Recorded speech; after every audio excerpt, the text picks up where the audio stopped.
And no, it is only because I am worried. You don't have to do all this. What does disciple think of this? Ah, that sword. It is a cold steel sword. Cold steel. The best. A sword made from 10,000-year-old steel. These are treasured weapons that cannot be gotten anywhere else. And you want us to make it what? Haphazardly. Ah, no, that isn't what. Get away, right now. In the end, Bak Chon gave up and stepped back. The disciples of Mount Hua, who watched this, came over running. What is it? They told me to bug off. The disciples all turned to the workshop. No, do they have to go this far? The Tang family craftsmen were pouring their souls into making these swords, and they wouldn't stop. So surely, the disciples would be cheering this on. But what the Tang family craftsmen were doing, it didn't seem right. You damned brat. Those petals are not right. Do you not see me here? Ugh. Damn it. That was too hard. Everyone holding a hammer and chisel groaned as they hadn't slept well for 10 days. Their eyes were visibly red as they carved out a plum blossom pattern onto the swords. These will just be practical swords, right? Right. Even if they do all of this, isn't it only for decoration? It is nice that they are pretty, but is there a reason to do this for something that will only be used to spill blood? They couldn't understand. You. Hey, it is so bothersome that these people keep falling down. Get this guy away right now. Yes. Putting their body and soul. Bak Chon, who was anxious, looked at Tang So-so. So-so, it seems like we are unable to understand the other side. Can you tell them for us? Tell them what? That they don't have to go this far. What? In the end, he was silenced by the way Tang So-so's eyes shone. Sasuk. This is the pride of a craftsman. Just as food is made to look good, even if it will only be eaten later. Anyone can see that these swords will be considered treasures, so shouldn't they look the part? Sasuk, have you ever seen an ugly divine weapon? No. No matter what it is, these swords need to look as good as possible. The point is to make the swords different from others. Moreover, it is a sword crafted by our Tang family. If each sword is even a little different from the others, then the other craftsman families will say that we have lost our touch. Will Sasuk take responsibility for that? Ha! At her raging spirit, Bak Chon stepped back. No, this kid is changing for the worse each day. This is a matter of pride. The pride of the Tang family, whose skills are second to none in this world. Yes, I get it.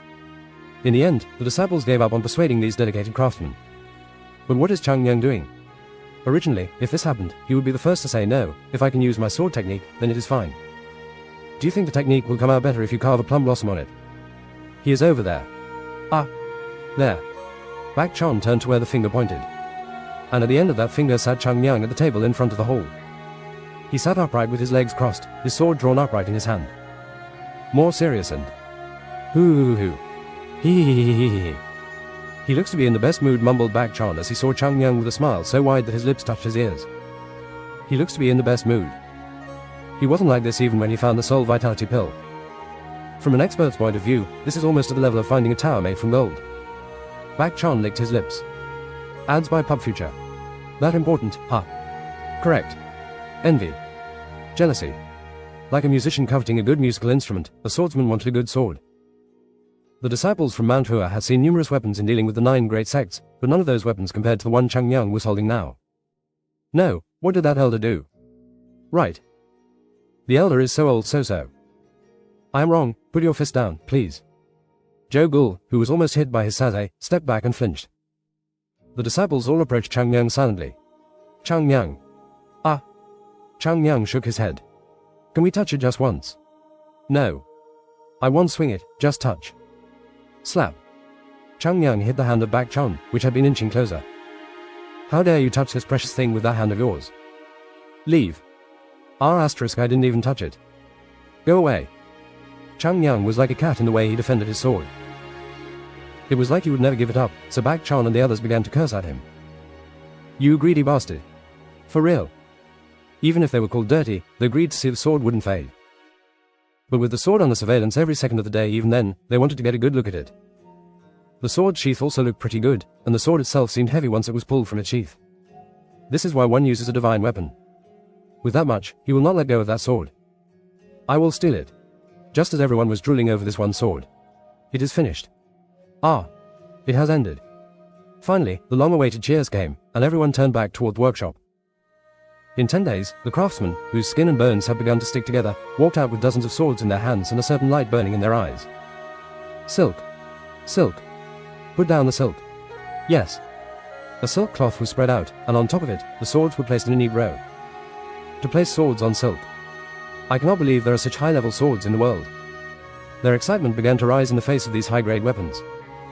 Where? Tang Gunak walked out, picked up one of the swords lying on the silk, and drew it. SRNG. With a clear ring, it was pulled from its sheath, showing off the sword's silver body. Feels nice. Tang Gunak smiled. Seeing the swords come out so perfectly was exciting. Bring me the anvil. Yes. At the command of Tang Gunak, some men ran into the forge, and groaning, they brought out an anvil. Here, my lord. Properly set it down. Setting it down, they retreated as Tang Gunak lightly swung the sword at this anvil. Shush. There was no noise at all. A large cast iron anvil was just split in half. Ha! Even Tang Gunak was surprised by this. Iron is not tofu. This time he infused chi into the sword as he raised it up high.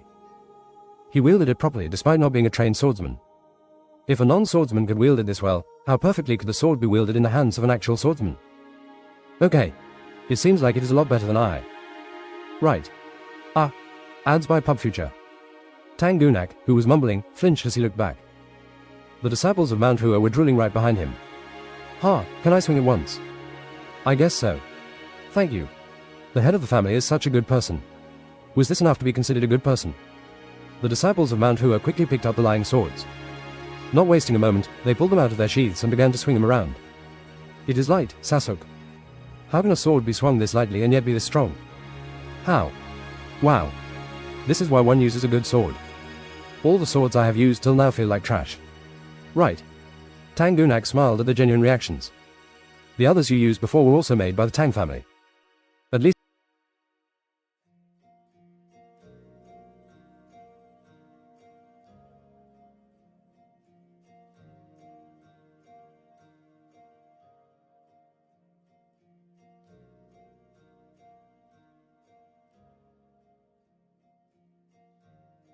At least think before you talk, you idiots.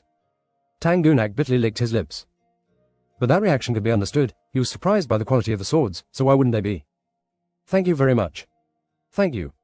Bak Chan and the other disciples ran to him and bowed till their heads touched the ground.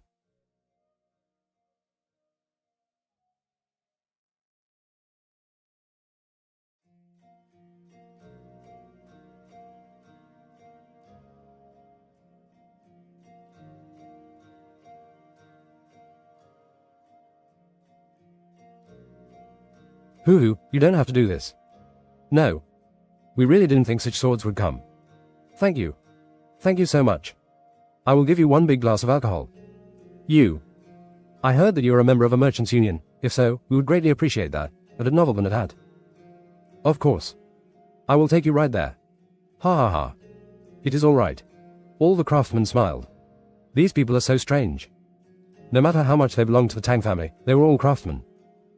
They were of a group that wasn't treated the greatest by the rest of the world. So far, among those who had requested items from the Tang family, very few had expressed gratitude to the head, but never had anyone directly thank them. Mount Hua. Such a nice place. It seemed like they knew why the head wanted such a close relationship with them. If you are finished, load him up. Chang Yang appeared, standing next to them. We need to hurry up and go. So soon.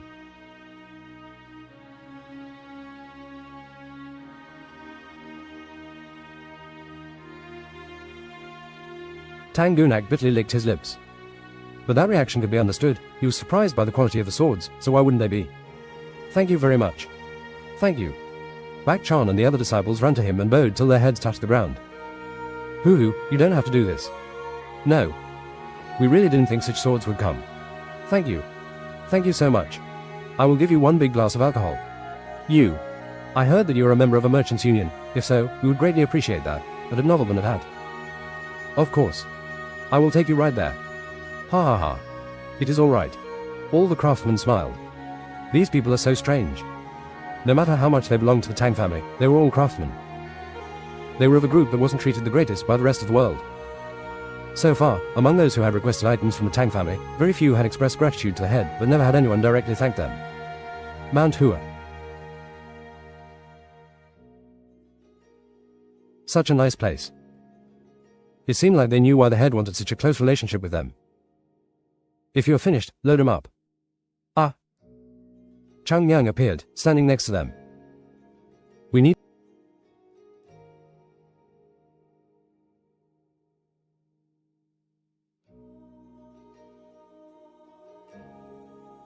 Of course. I will take you right there. Ha ha ha. It is all right. All the craftsmen smiled. These people are so strange. No matter how much they belonged to the Tang family, they were all craftsmen. They were of a group that wasn't treated the greatest by the rest of the world. So far, among those who had requested items from the Tang family, very few had expressed gratitude to the head, but never had anyone directly thank them. Mount Hua. Such a nice place. It seemed like they knew why the head wanted such a close relationship with them.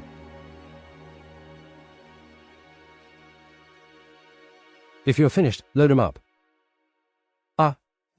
Chang Yang appeared, standing next to them. We need to hurry up and go. So soon? Not right away. We can leave in the morning, you have to bring them all. What do you mean all? Have you lost it? That bastard thinks his sword is better than ours. Treat your sword like a sword. Chang Yang flinched in the face of their response, and one of the craftsmen chimed in. We have prepared a wooden box to hold your swords, so you can put them in there. Oh. Bak Chan nodded his head and smiled. Thank you. If you put them in boxes, our burden will increase as the weight increases. Shut up, you idiot. That mouth. Chang Yang groaned and turned. I am being put through such hardships. They were the ones having a hard time. You cannot leave it. Ah. Chang Yang turned to Tang Gunak at the words. Is the problem solved yet? Ah, right. So we will leave tomorrow. In the meantime, I will have a drink tonight. That is not what I meant. Ah. Tang Gunak smiled. I'll be satisfied with just one day, but what about him?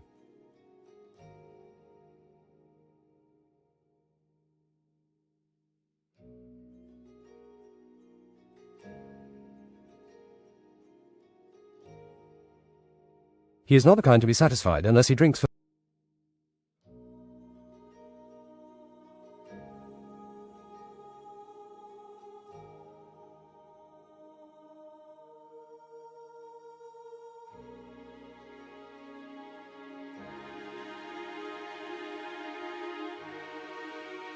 I would be satisfied with just one day, but what about him? He is not the kind to be satisfied unless he drinks for 3 days straight. Him? Who is he talking about? Check out our recommendations curated just for you. Check out our recommendations curated just for you. Discovery feed. Ads by PubFuture. It was then. Rumble. Ah. As if there was an earthquake, the land shook. What is this? Rumble. Once again, there came another shock. But then it began to shake consistently. Is this an earthquake? And no, it isn't one. This way. The disciples of Mount Hua ran to the main gate of Mount Hua. And Tang Gunak said to Chang Yang with a smile. We should go too. Yes. We need to go greet the guests. And so they began to move, while Chang Yang tilted his head as he followed. Oh my. Oh my. What is this? What the hell is it? The members of the Tang family all jumped up in shock as they mumbled. The disciples from Mount Hua who had gone over to check waited near the gate. Open. Tang Gunak shouted, and the gate was widely opened. Oh. Wow. The disciples of Mount Hua were shocked at what they were witnessing. Woong. An animal the size of a house lifted its long nose and cried out. There was a large tiger, twice the size of a regular one. To the left and right was white fur with its teeth showing, and a beast who had a sharp horn near its nose. A beast.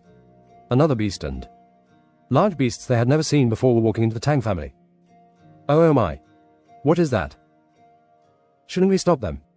What is this? And Pa. In the midst of the beats, something like white lightning shone at the Tang family and shot towards the Mount Hua disciples. What? Exclamation mark. Avoided. Tack. Bak Chan leaned back and saw Chang Yang tilting his hand. To be precise, the top of Chang Yang's hand was held out right in front of himself. Grr. A marten with snow-white fur was sitting on Chang Yang's hand and rubbing its head onto his hand. Oh. Bak ah. Bak ah. Ah. Then. Kuhaha. Just then, a gigantic, deafening laugh began to move around the Tang family compound. There were many people in the world, but there was only one who could laugh like this. Besides, who else could command these countless beasts at once? Mount Hua's divine dragon. Where is he? I have come, but he is not to be seen. Seriously, where could he be? Where could he be? Here he is. Oh. Among the beasts, a giant, which appeared to be made of steel, stepped out from within the crowd. It had been a while, Mount Hua's divine dragon. Haha, I did not expect to see you here in Yunnan, Lord. The Nanman Beast Palace Lord, Meng So, laughed and spread his arms wide. Nice. This feels nice. Let us have a drink today. You can drink well. I am now good enough to beat you. Oh. What? Watching the two giggle and smile, the disciples of Mount Hua sighed. There were no tornado-free days. Not a single day without tornadoes.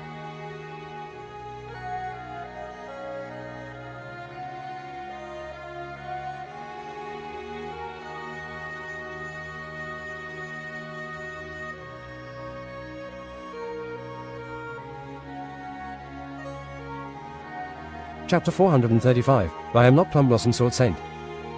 5. A ball of pure white hair rolled, laid down, and quickly approached, rubbing its face. He. This guy is pretty cute. If one didn't know, one would think of this to be a warm sight. However, in the eyes of the Mount Hua disciples, this sight was very depressing. It is a spirit creature, and a novel at that. I felt it the other day, but it really is one. You know what to do if you don't want to be killed, right? If the face covered in pure white fur was strangely blue, would it be an illusion? These were the Mount Hua disciples, saddened by Bakar, and who were desperately trying to win over Chang Yang's favor. Should it go that far? Wouldn't it be better to be living as a scarf than die?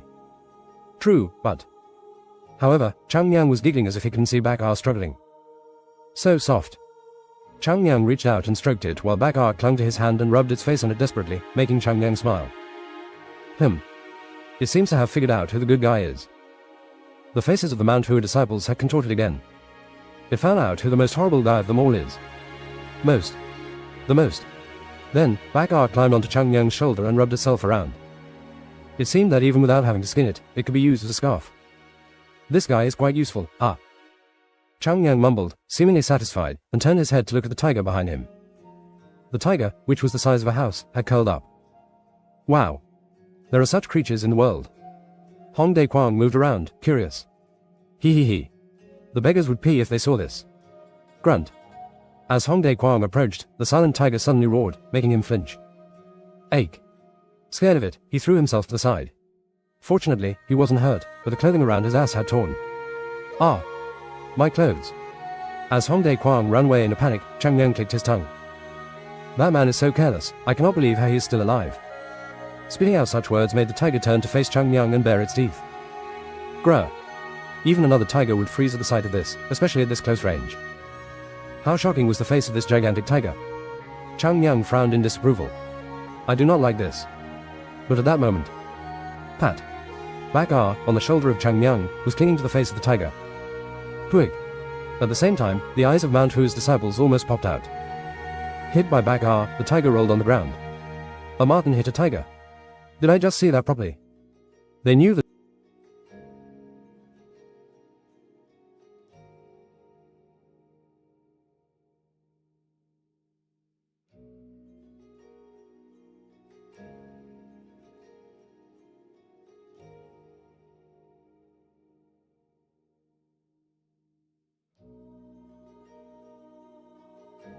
The tiger, having fallen to the ground, got up, looking surprised, and slumped to the ground. It was like a kid who had been scolded, now beginning for forgiveness. Grr. Bakar made a growling sound with her mouth and hair standing up. And the tiger threw its face to the ground and wailed. Ache. Ads by Pub Future. Bak Chon came to learn, for the first time, that tigers could make such a sound. This made him feel so lost that he just stared at the tiger. Bakar, none too happy with it, was still growling at it when Chang Yang touched her. It is fine. You cannot help when he doesn't know. Pat. As soon as those words were said, Bakar threw herself into Chang Yang's lap, turning over to show her stomach. Chang Yang looked at the tiger, which was lying flat like a doormat, and clicked his tongue. TCH. Thought that it looked like it had good fur. Now I have no reason to touch it. He spoke in a very low mumble, but the disciples from Mount Hua heard him. And Bakar was breaking out in cold sweat. That marten understands human language. Does a marten sweat? Not a human but a marten. It felt like what they had learned till now was just thrown out the window. Ha. As I thought, Bakar likes you. I did a good job bringing her. Mengsa tapped Chang Yang on the shoulder lightly. Crack. The chair Chang Yang was sitting on seems to have cracked. That hurts. Chang Yang frowned and wriggled his body before asking the lord of the Nanman Beast Palace. But why did you bring so many animals?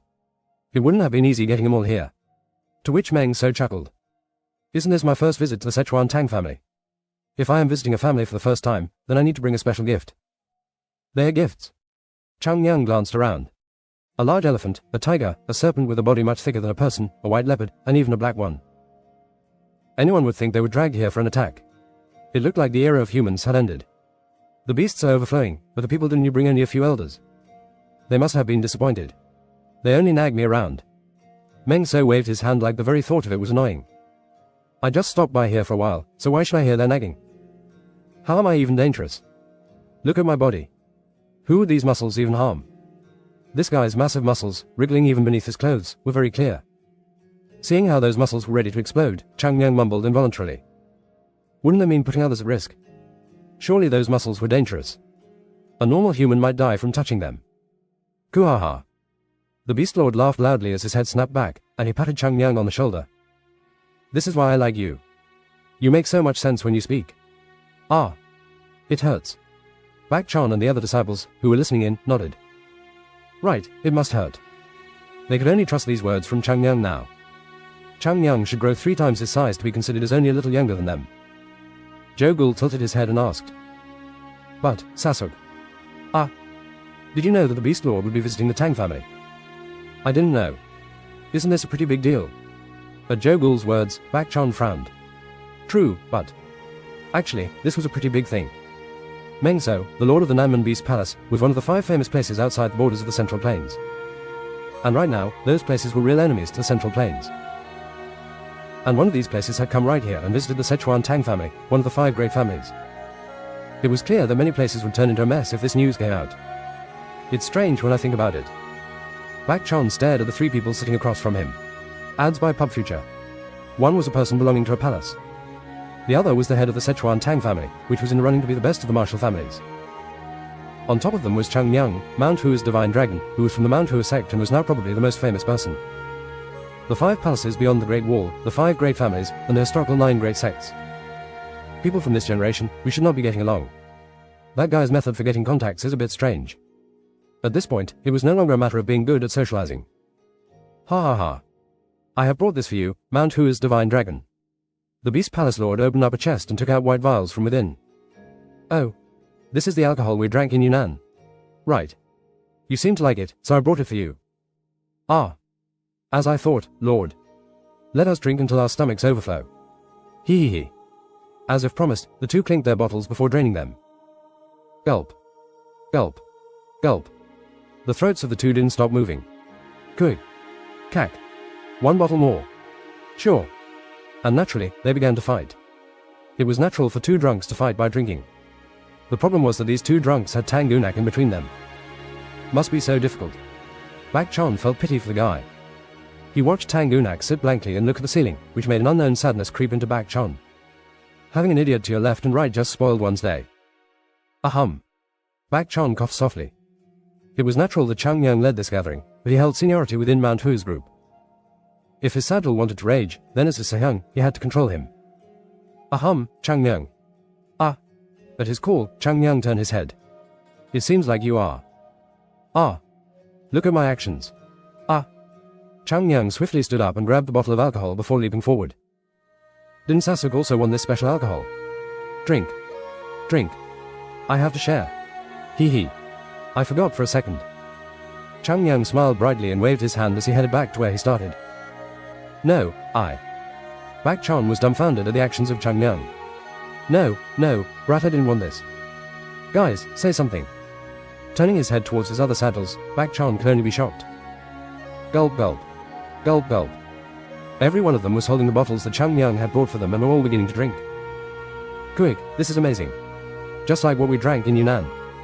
Personalized recommendations you can't miss. Personalized recommendations you can't miss. Discovery feed. Ads by Pub Future. Sasuk. Sasuk. You need to try this.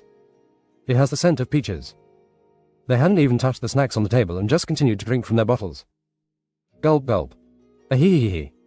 Kuhaha. Bak Chan just looked to where Chang Yang was drinking and back to where the other Mount Hua disciples were. I don't care anymore. Right, just drink. Drink and die, you brats. And the banquet continued late into the night. In the middle of the night, the Tang family held an event where they welcomed the Beast Palace Lord. There were other formal events where the Tang family elders also greeted them, but it was mostly a drinking party till the very end. Was there anything better than alcohol for familiarizing people with one another? Those who were wary of the Tang family compound that the Beast Palace Lord had entered were the first to relax. Ooh ha ha ha ha. The day has come when I am drinking with family members of Sichuan Tang. We never fully know the world. Come on, get yourself a drink. Yes. It is an honor to get alcohol from the Lord. Me too. I need it all. Ah.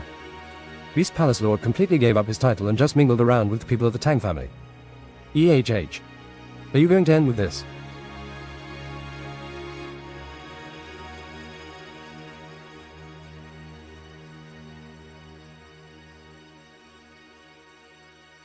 Have another glass. Yes. Meng So didn't leave a single person and made sure to drink with everyone at the banquet. And finally, I cannot drink anymore. Thud. He had defeated all the Tang family members. Seeing them fall down, Meng So clicked his tongue. TCH, so weak you all are. Lord, you are just too strong. Chang Yang shook his head at this. Could warriors like the Sichuan Tang family be this weak when it came to alcohol? Meng So was the monster here. I am sorry. Meng So looked like an eagle circling after its prey as he turned to Chang Yang. How is it? Which one of us will die today? I am Finn. Just as Chang Yang was about to accept this challenge, Tang Gunak said. Rather. His gaze was clear and fierce. You both seem to have enjoyed yourselves quite a bit, so how about getting down to business? Business? Asked Chang Yang, making Tang Gunak nod. Would the Lord be kind enough to just come here for a drink? Right. Tang Gunak flinched at Chang Yang's calm answer. Meng So also turned his head. Tang Gunak coughed. He could come. Right, okay. It could happen. But this time, it hasn't. Ugh, right. Meng So also agreed with this. Mount Hua's divine dragon. Yes. Follow me, the three of us have something to talk about. Chang Yang said like the thoughts were floating above. You seem to want to talk about something important, said Chang Yang, as if Tang Gunak's thoughts were floating above his head. It is important. Tang Gunak's eyes were shining. It is very important.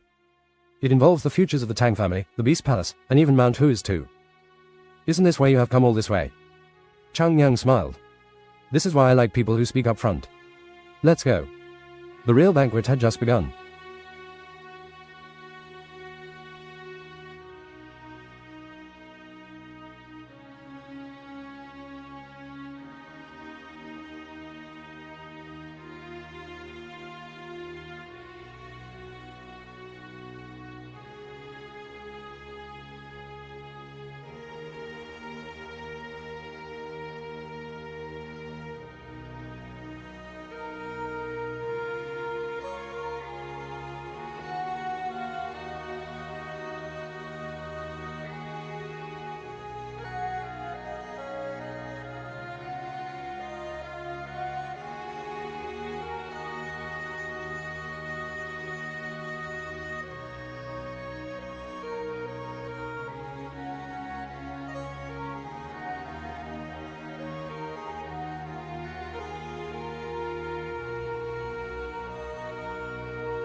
Chapter 436. If you plan on doing it, do it right.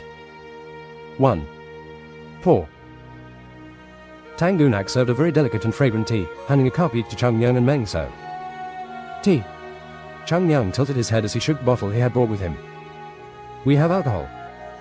You want to drink during our meeting too? Tang Gunak frowned as if this was nonsense he was hearing. Meng So clicked his tongue, also criticizing Chung Yung. TCH. You should know what should be done and when it should be done. What? Chung Yung looked at him, shocked. He thought that even if all the humans in the world said such things, it would be except for this man. But he was wrong, and now he felt his soul being wounded. You can drink alcohol anytime, so put that away for now. When Tang Gunak admonished him, Chung Yung lowered the bottle with a sad face. Knowing that the look on his face was because he couldn't drink, Tang Gunak shook his head.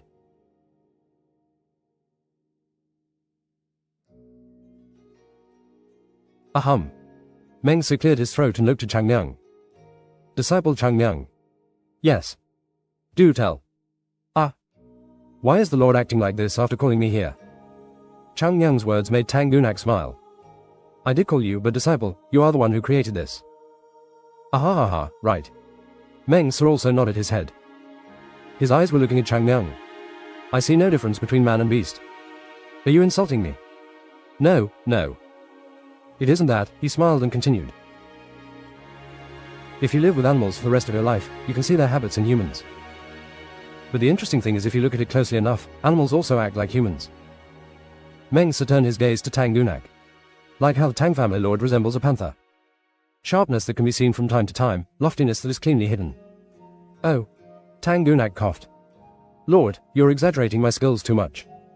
Hearing those words, Chung Yung raised his voice and asked. Then me. What am I? A tiger? A dragon? Meng So looked at him for a while before saying. A snake. Right. A snake may be a poisonous one, right? Close enough. A poisonous snake. When Chung Yung suddenly turned, Tang Gunak smiled. He is like a snake. A great anaconda. Right, similar. In the end, it became unbearable for Chung Yung, who screamed. No. If you are going to say snake, then just say dragon. I am Mount-Hua's divine dragon. Dragon is a bit. Your insides are black. Right. Too black. No, these people. Chung Yung tried to look at them with wide puppy dog eyes, but such things wouldn't work on these people. My insides are black. Black. Very black. Very. Did these two actually get along this well? Ads by Pub Future. Just then, Meng So frowned and said. It is the right word. It is good that you have stayed on the side of justice. If you had joined the evil faction, then you would have been called a Reaper. I agree. No, still you people are. What were they thinking about this Plum Blossom Sword Saint? The person who dedicated his life to being the face of Taoism. Sehyang. What do you think? Exclamation mark. They're 100 times right. Cock. When Chung Yung threw a fit, Meng So chuckled and patted him on the back. Ha ha ha. Well, it's true, so what can we do? It hurts me. However, their smiling eyes began to sink. A Mugi. Well, could that be put into words? He has gotten stronger since then. Even when Chung Yung had previously visited Yunnan, he was strong. But seeing him here, after a year, it felt like even more radiant growth had taken place, especially compared to before. An incredible rate of growth. At least among those in the places he knew, nothing could compare to this monster. Wouldn't it be unknown if there were spirit beasts among humans? So let's start the talks now. Meng So lifted the cup in front of him and gulped the contents. Tack. And placed the cup back on the table. Let's put the fun aside for now. When Meng So's voice subsided, Chung Yung shrugged his shoulders calmly. This knave Taoist feels a bit awkward when you two speak like this. You are a blackened Taoist, and a novelman at that. This mister he came from Yunnan to say such things. As Chung Yung pouted and went silent, Meng So looked at the two and said, If it is difficult for the Taoist and the family lord to speak first, then I can do so. I am not the kind to care about such things. He continued without giving him a chance to speak. With the import of tea to Sichuan beginning, money has begun to flow into Yunnan. In addition, Mount-Hua's support in acquiring rice has solved the hunger problem to a good extent. It was just for momentary benefit. Right, it is as you said. But even a sip of water is precious to someone who is dying of thirst. Besides, that is what bought us time to spend the money we earned from the trade. Meng So looked at Chung Yung and bowed his head. Thank you, Mount-Hua's divine dragon. I express gratitude on behalf of the people of Yunnan. What's this, making it awkward? Chang Yang cleared his throat, and the guy smiled. Anyway, seeing money coming in and Yunnan reviving being human, I am feeling greedy. You are asking an obvious question. I would also like it if I were to gain something more. And if possible, I want to make this awkwardly organized alliance a little stronger. Meng So's eyes appeared filled with a particular meaning when he said this. As long as the blackened Taoist wants it. Oh, you people have been driving me insane since I got here. Meng So smiled and turned to Tang Gunak. Of course, the situation is very good right now. But as you know, Yunnan is not a great land for farming. In the end, the situation is being handled right now because of the money we earned from the tea trade and the exchange of grain. He smacked his lips. As our reliance on grain from here increases, so does the risk to us. One day, if the Central Plains decides not to sell to us again, then there will be chaos within Yunnan. When people don't have enough, when people are deprived of what they once had in abundance, we don't know what they'll get up to with their farm tools. Tang Gunak stared at Meng So. This man was indeed smart and clever. Due to the strong voice, it is easy to misunderstand, but no one here was stupid. So, Yunnan needs a friend who will not betray us. Tang Gunak nodded at this. The same goes for the Sichuan Tang family. By trying to mediate trade between Yunnan and Mount Hua, the Tang family is making large profits. It cannot be denied that the situation is a lot better than before. Then he looked at Chang Yang. I hope this situation lasts for as long as possible. Not just the tea trade, but increasing the items we trade in. Chang Yang, who listened to what they said, scratched his cheek. It is good. Money was the key. Adds by Pub Future. During the last war with the demonic sect, he has seen too much suffering. When a truly urgent situation arrives, everyone shuts their doors. Soft agreements and the created loyalties were unreliable. Wasn't it a natural law that man knew 10 ways to move underwater, but not one way to help the people? In order to create a resolute relationship that didn't change, one needed to create a situation where all saw benefit in that relationship. Just as Mount Hua, the Tang family, and the Beast Palace had come together for the tea trade. But things are going well now. What more? At the words of Chang Yang, both Meng So and Tang Gunak looked at him. So much like a snake. Ah. I'm not even surprised. When Chang Yang stayed silent, Meng So laughed. Mount Hua's divine dragon. Yes. Didn't we say it was just us? I don't know if you believe us yet or not, but if you do, it is better to put everything out in the open. Nice. And Chang Yang nodded as if he liked this. It wouldn't have been bad if Chang Yang had taken the lead, but Meng So hoped that if he started first and they confirmed they were of the same mind, it would be easier for them to talk. Then before I speak. Chang Yang looked at the two of them and asked. Do you two believe in Mount Hua? Yes. I don't believe in Mount Hua. This time, the two answered differently and the answer that Chang Yang wanted didn't come from the mouth of Tang Gunak. However, Chang Yang didn't ask again, and Tang Gunak said, I believe in you, not Mount Hua. Tang Gunak's eyes were pretty serious, and Chang Yang just shrugged. What do you mean? I am someone who follows the will of Mount Hua. Isn't it the other way? Roughly so. Chang Yang wiped the smile off his face. As you might know, the situation isn't so good. The evil faction has begun to move, and Shaolin has lost its influence. The 5 great families, which used to move as one, are now moving separately. Things will come to a head soon. Yes. Chang Yang nodded as if this were bound to happen. At times like this, a situation might arise in which the power of one sect will not be enough. Then, we unite with those who are trustworthy. A union of the 3 factions. Around that, said Chang Yang firmly. The answer is as Lord Tang said. The Lord of the Tang family believes in me but not in Mount Hua. If we are like this, will the Mount Hua disciples or the Tang family disciples ever trust the other? Surely not. And the same with the Beast Palace. The Beast Palace has goodwill towards Mount Hua, but that goodwill is the result of the historic Mount Hua. You're not on good terms with the Tang family. Right. Certainly, this was true. No matter how close we become, if we only saw that we are friends or have a good relationship, we will not reach those below. The best way is to create a relationship where one sees the other. To feel like a family. Yes. Chang Yang had experienced this once in the past. Even Southern Edge, who Mount Hua hated, had come together with them to deal with the demonic sect. They had each other's backs when they fought together. To foster a familial atmosphere, a shared sense of belonging to a common ground was necessary. An alliance. I am certain of this. Tang Gunak looked at Chang Yang with suspicious eyes. Disciple Chang Yang. Ah. Those are good words. But I don't feel like those are all your intentions with this. Is that all? Instead of answering, Chang Yang turned to the map of the Central Plains, which was hanging on the side of the wall, and smiled. The 9 great sects, 1 union, and the 5 great families. I am going to put pressure on all of them and make a new plan.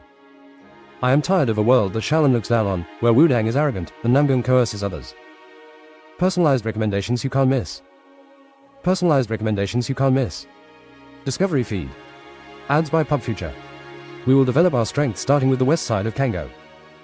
In the end, the goal is to bring the initiative here, to us. Haha. Tang Gunak smiled. Press down Shaolin. Wudang and Namgung too. A bizarre plan was what this was. All these long years, countless sects had tried. A battle for power under an established system would never create a new power. But to hear those words come out from Mount-hua, the sect that was ruined. You think it is possible?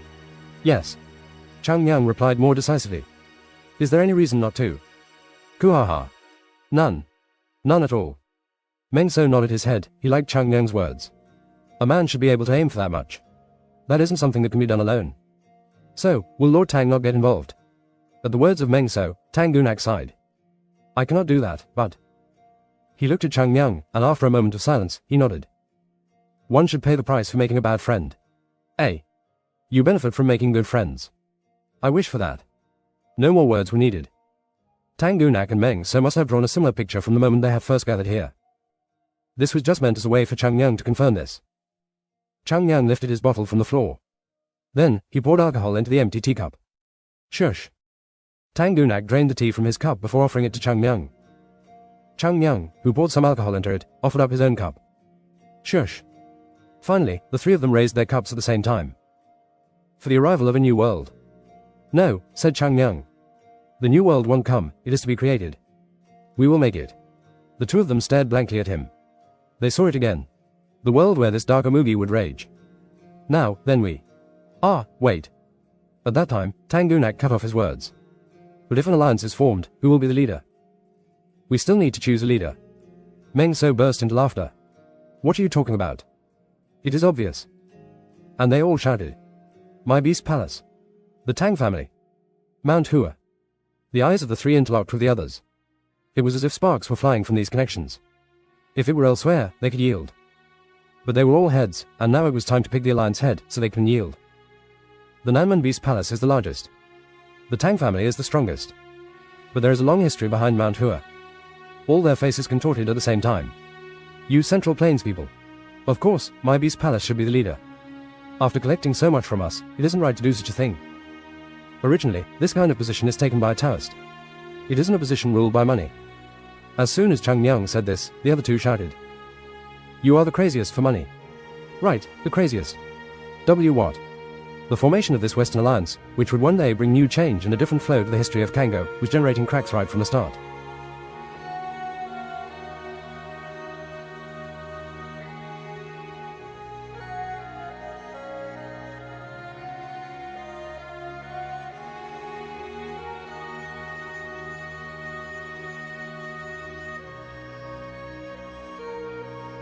Chapter 437. If you plan on doing it, do it right. 2. Ugh. EHH. TCH. The three of them glared at each other with disapproving eyes. You have to know how to step away from your stubbornness. That is what I want to say. Chang Yang clicked his tongue, watching the Beast Palace Lord and Tang Gunak. Those who are old enough to grow white hair should NT lust after positions. Age doesn't matter.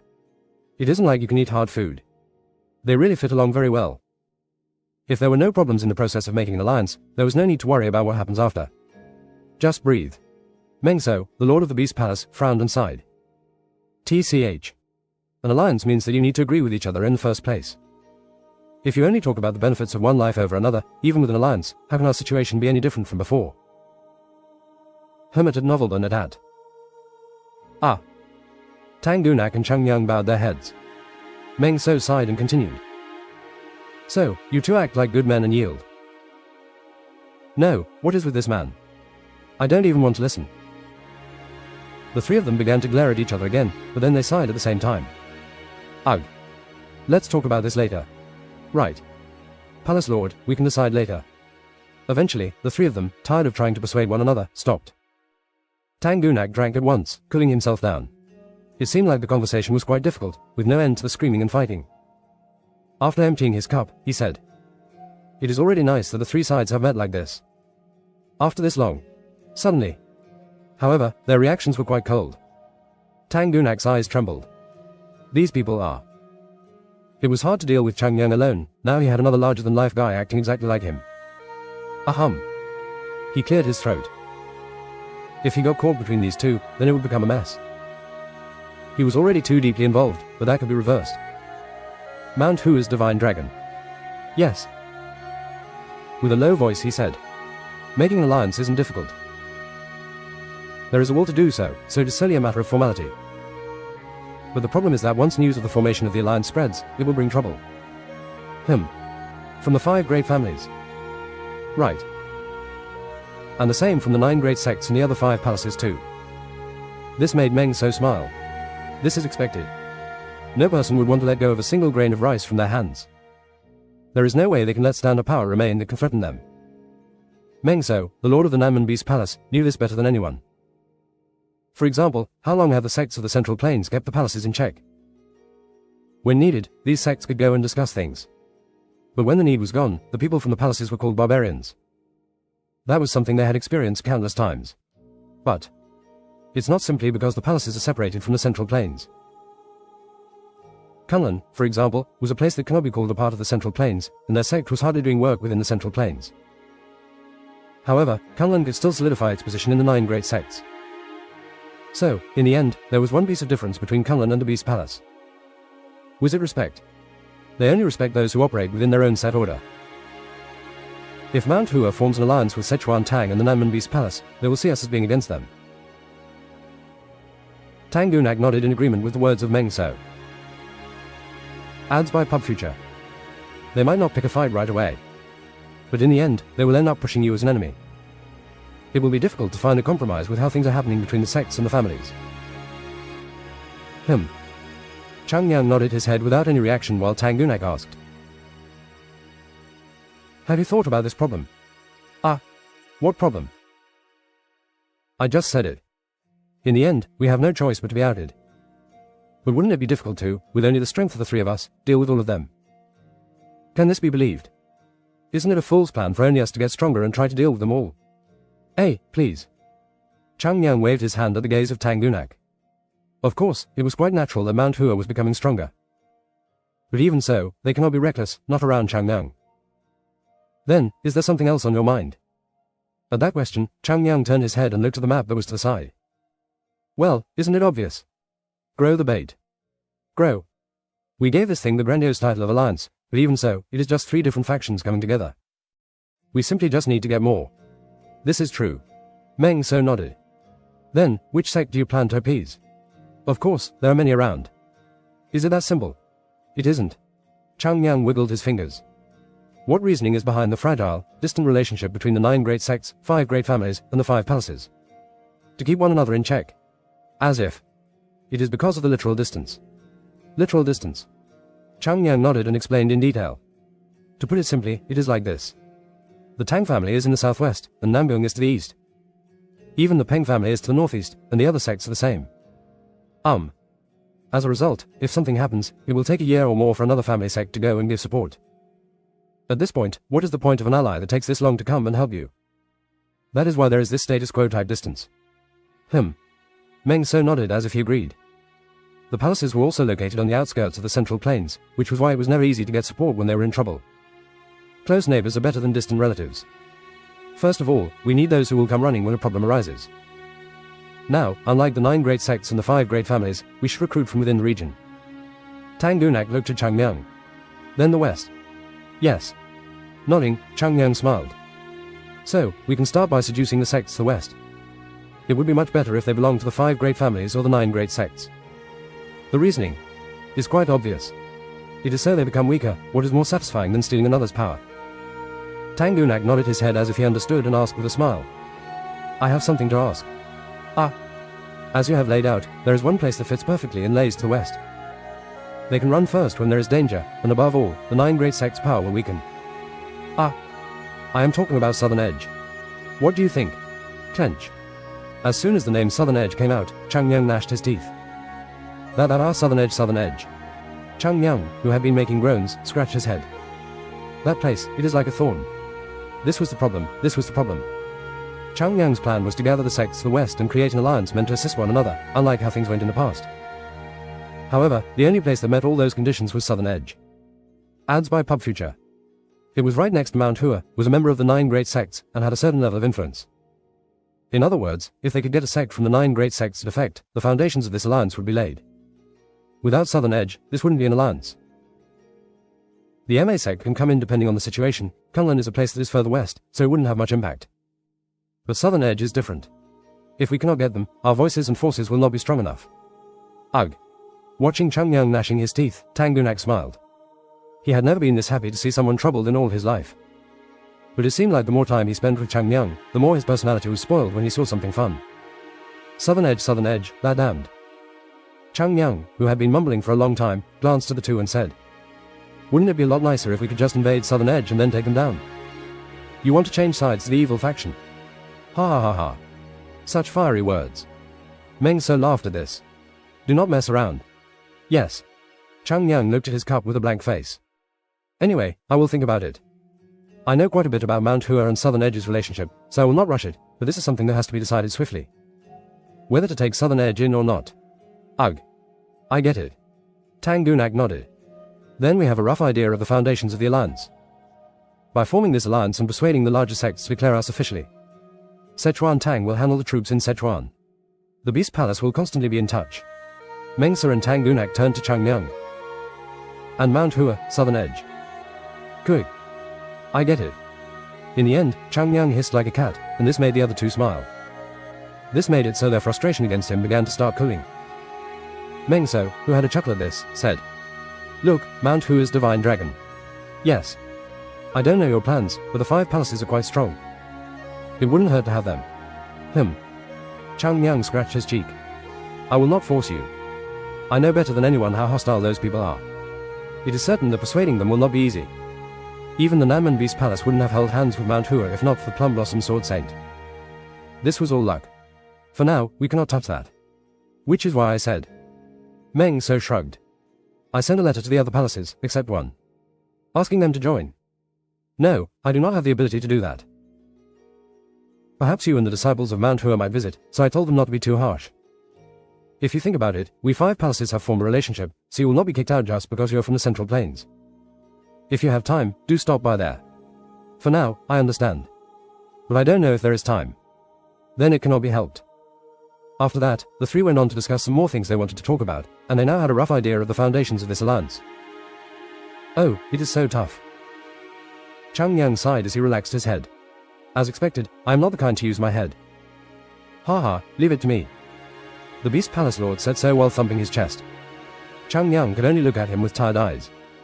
Don't tell me you are going to call yourself the Zhuge clan. Damn it, this kind of thing always needs people like that. When Chang Jin was there, things would go so smoothly for Mount Hua. Ah. Sehyang. Didn't I tell you not to do that? Take a sneak peek at our latest recommendations here. Discovery feed. Ads by PubFuture. How many times have I told you to think before swinging your sword? What is even on your head, Ak? Why did you hit me? Exclamation mark. Why? What wrong have I committed? No, maybe one should NT listen from Chang Jin's POV. Now, things have been roughly accomplished. Tang Gunak drank tea with a tired face, and he spoke with a slightly subdued voice. Now, there is one more important thing left. He seemed tired, but there were still some serious matters. Important thing. Simple, but important. The name of the alliance. Ah. Come to think of it, they hadn't decided on one.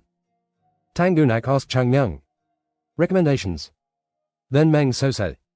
Is there any reason to be concerned about that? Since the sects are all from the West, it is enough to call it the Western Alliance. No. That makes it feel so roughly built. Is that so? He scratched his head awkwardly with his fingers while Tang Gunak narrowed his eyes and said. In my opinion, it would be better to include the character of West. The other is. Tang Gunak glanced at Changyang and continued. How about Friends, the Western Friends Alliance?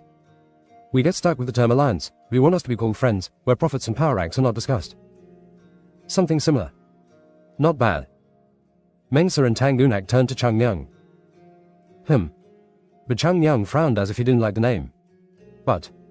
Say it. Just because we started in the West, do we need to be stuck there? Just because we will start in the West doesn't mean we will end there. Because if you name us the Western Friends Alliance, it will be difficult for those elsewhere to join. I wouldn't do that. Then. Those who want to come under the sky as one. We have to put the character for heaven and make it the Heavenly Friends Alliance. The Heavenly Friends Alliance. Tang Gunak smiled. Under the heavens, we do not discuss profit or power, but friendship.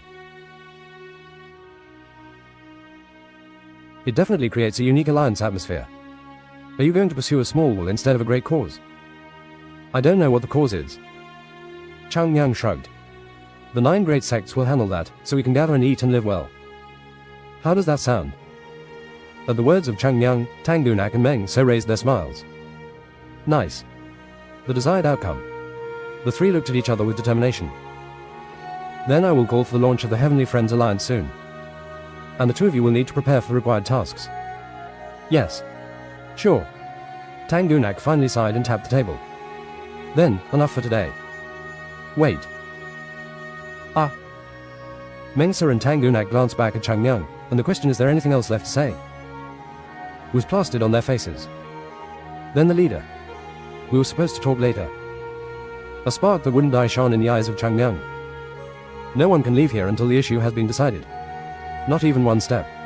So what do we do? The 2 of them, having met the most horrible guy in the world, sat in silence.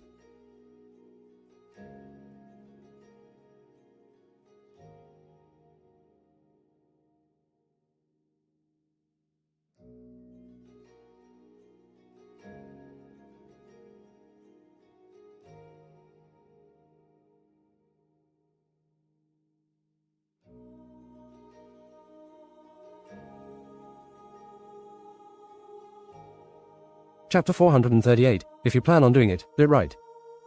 3. What is that? Well, the disciples of Mount Hua, puzzled, looked for the head of the Tang family. It had been a while since they had recovered from their hangover sleep, but there were no signs of loud voices from the door. Can you hear anything? I can't hear anything, though. Zhou Gul sighed. Neither they nor the Tang family were able to get close to this place. Even if one superior shouted, their subordinates pretended that they did not hear them. Whenever Mount Hua's disciples couldn't overcome their curiosity and moved closer, the members of the Tang family would glare at them. It was as if they took another step closer, the Tang family members would shoot their poison needles. TCH. And so, everyone had to keep their distance from that place. What are they talking about? It sounded like a fight was happening inside, but with 2 lords in there was no way that Chang Meng would be alright. It was the moment their worries were taking over. Clack. The door to the room opened up, and a person appeared. Ha. It was Chang Yang. He had white smoke coming out of his mouth, and like a ghost, he swayed when he walked. One what? They looked inside to see Tang Gunak and Meng So shocked and spread across their chairs. The disciples of Mount Hua couldn't understand, so they approached Chang Yang. What did you do in there? Well, Chang Yang glanced back and smiled like he loved this world. You don't have to know, but it was uncomfortable. I will just put it out there that I have obtained my rightful authority, which I will never give up. They couldn't understand what he was trying to say with this, but when they saw the face of Chang Yang, they understood. He batted him down. You. Damn it. And then came the groans of Tang Gunak and Meng So from within the room. Now even the lord of the Tang family and the Beast Palace lord are suffering in this bastard's hands. Where is the fairness in this land? Just how? However, the culprit Chang Yang had a proud expression, like a dog that had never been treated properly. Is our luggage all packed? No, because the cart is still being repaired. Ah. Cart. The one we brought. Yes. I said to sell it. Why bother repairing it? You want to drag that heavy thing back? I was going to sell. Ah. When I thought about it, it seemed like we should be the only ones doing this. Ah. Zhou Gul's eyes shone as he said. We tried it, and it was a very good thing, this thing. There is no other way to train your lower body. We cannot be the only ones who do this great training. I am going to drag that cart back to Mount Hua and introduce this method to our Sehyungs and Sadeis. Then you will have to drag it back. I can endure that. For the sake of my Sehyung Sadeis, I will endure any number of tortures. Chang Yang's face turned pale at their words. Will this be alright? For real, are these kids sane? When he came back to his senses, Bak Chan and the others all possessed a spirit that Mount Hua didn't have in the past. It was only now that he realized this. Ads by Pub Future. Anyway, since the cart is being repaired and it will be done by evening, we can start tomorrow morning, early. Ah. Chang Yang just stared at him, and Zhou Gul suddenly shouted. You said you wouldn't touch us. Exclamation mark.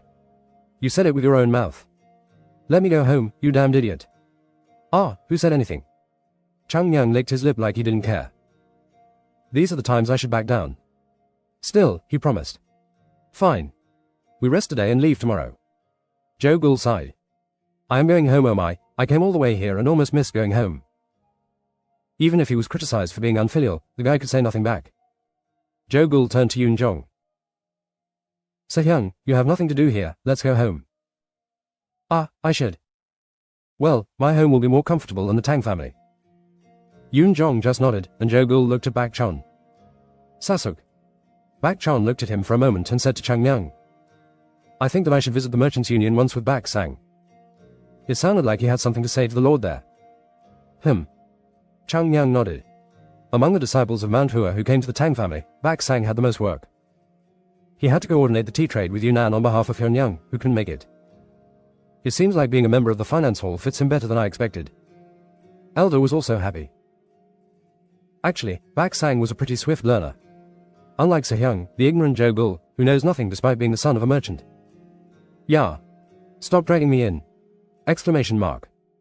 Yelled Zhou Gul, his face flushed with embarrassment, but Chang Yang just snorted. This is something Se-hyung should be doing, though. If I did that, I would be inheriting the family business. You should. Zhou Gul was the kind who had to take up this task because he was good at it.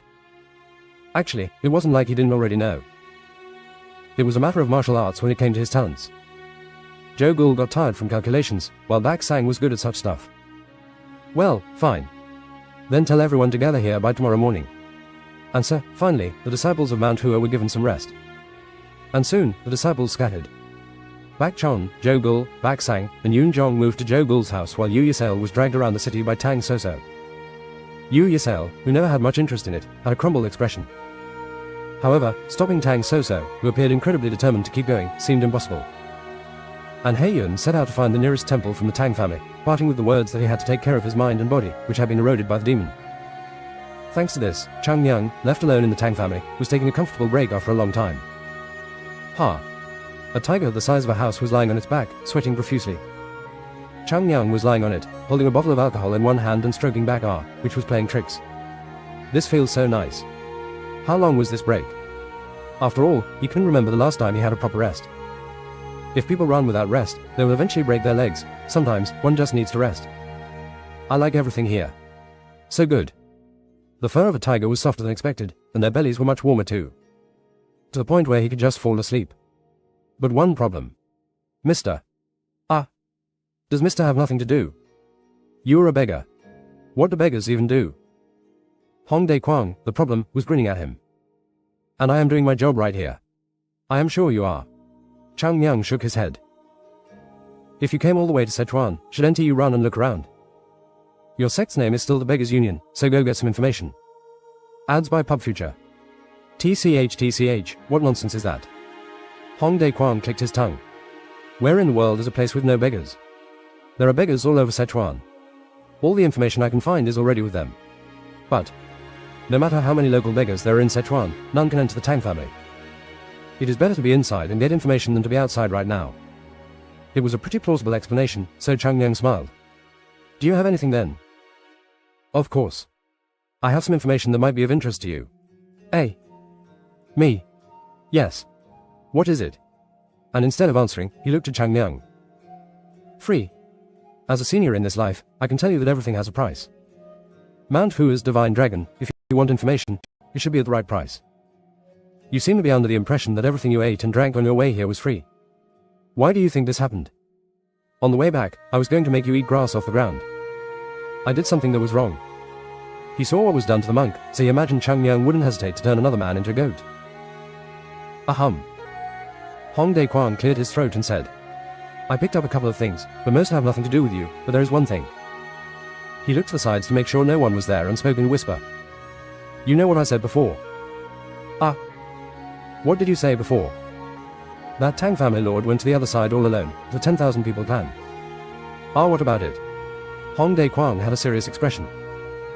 It seems like that happened despite some opposition. It seems like the position of the lord has improved a lot within the family. But even so, you cannot do everything as you please.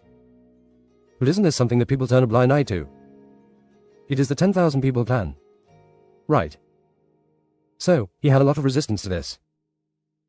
Why did the Tang family have to be a shield for Mount Hua? However, it seems like the Tang family lord ignored all their concerns and moved forward anyways. Nodding, Chang Yang picked up the bottle he was holding and sipped from it. Wiping his mouth, he said, "I didn't even ask him to do it." He turned to the sky. That night, late. Shush. An ink brush was gliding along the white paper. Tang Gunak, who was filling out papers by the light of a lamp, put down the brush and rubbed his hand. So tired.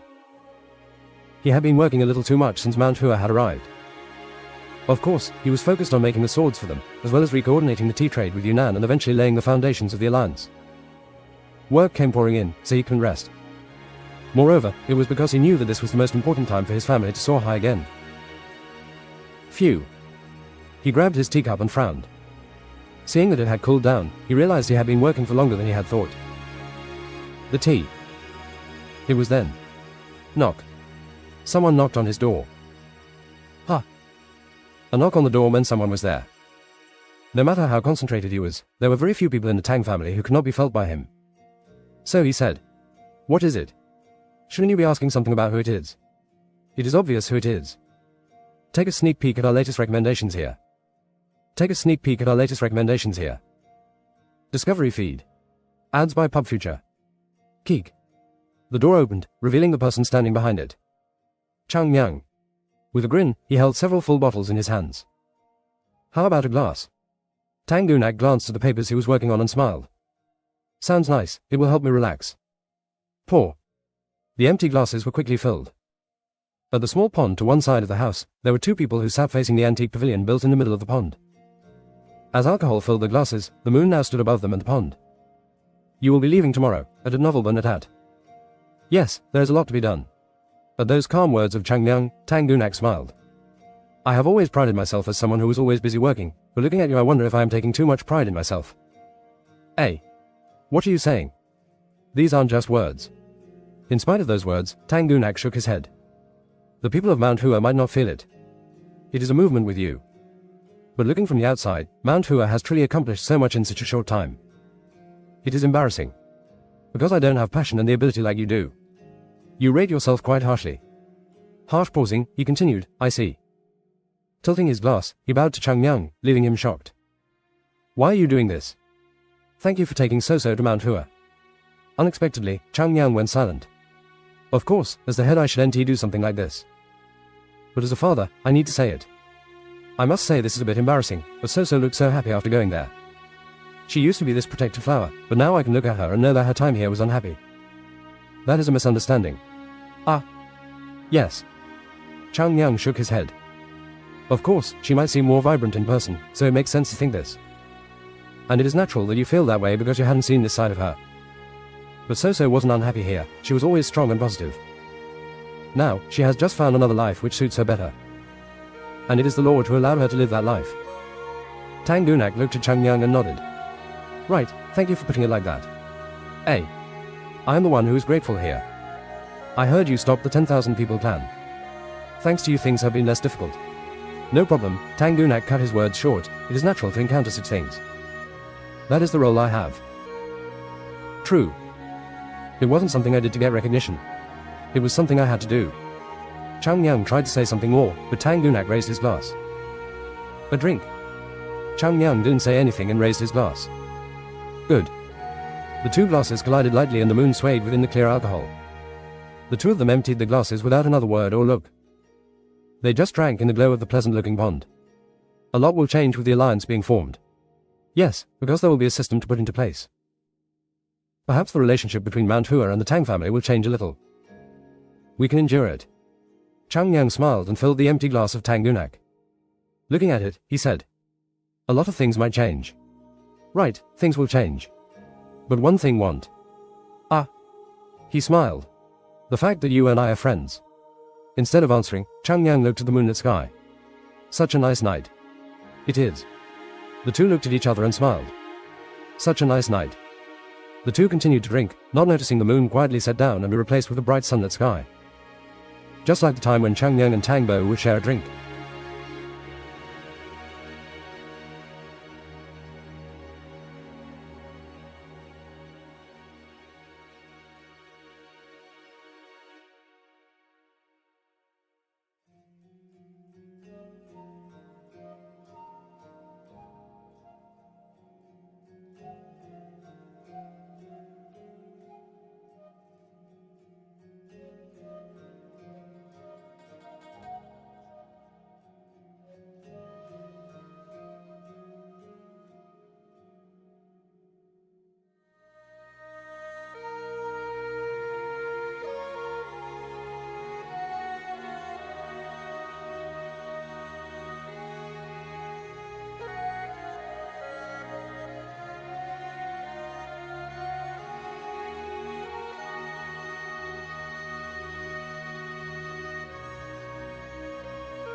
Chapter 439. If you plan on doing it, do it right.